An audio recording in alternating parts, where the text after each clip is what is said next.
His name means little grandmother. He is 40 years old, he plays in the second division. 1 week ago, almost nobody knew his name. Today, he has more followers than the biggest stars in American sport. He stood in front of the second best team on the planet. And he did not break. This is the story of Vozinha. His real name is Josimar, but everyone calls him Vozinha. In Portuguese, it means little grandmother. The nickname was not kind at first. It came from his grandparents, the people who raised him. He did not even like it at first. He said it drove him crazy, but the name followed him everywhere, so he kept it, and he made little grandmother legendary. Vozinha was raised by his grandparents. His father was in the military. His mother worked all the time, so his grandparents gave him everything. His words, they gave everything for me, for my life. They passed away a few years ago. They raised the boy who would one day stop Spain. They never saw this moment.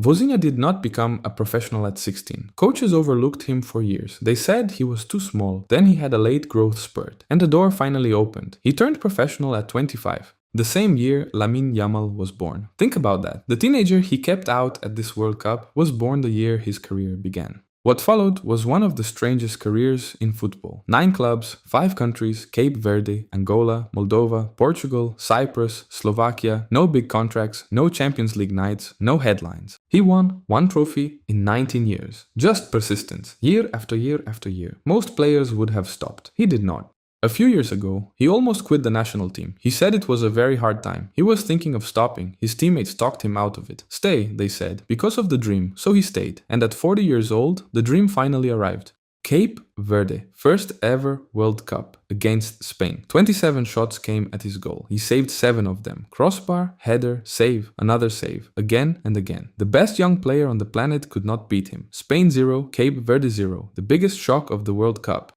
When the whistle blew, Vozinha did not celebrate. He stood alone near his goal and he cried, not just for football. He cried because his grandparents were not there, the people who gave him everything. And he cried because his mother could not come either. She could not afford the visa in time. She watched her son shock the world from 6,000 kilometers away. Before the match, Vozinha had around 46,000 followers. A Brazilian broadcaster told millions of viewers, today follow Vozinha. Within minutes, 1 million. Within a day, nearly 10 million. More than the biggest names in American sport. A 40-year-old goalkeeper from an island of 500,000 people. This is why we love football. Not for the superstars who were always going to be superstars. For the 40-year-old who waited his whole life for one moment. Who carried the name Little Grandmother. Who lost the grandparents who raised him. And who stood in front of Spain and did not break. Vozinha woke up one Monday as a journeyman nobody noticed. By the time he went to sleep, the whole world knew his name. Football does not always reward the right people. But sometimes it does. His story is only just beginning. Subscribe if you enjoy this type of content. The game has not changed. You are welcome.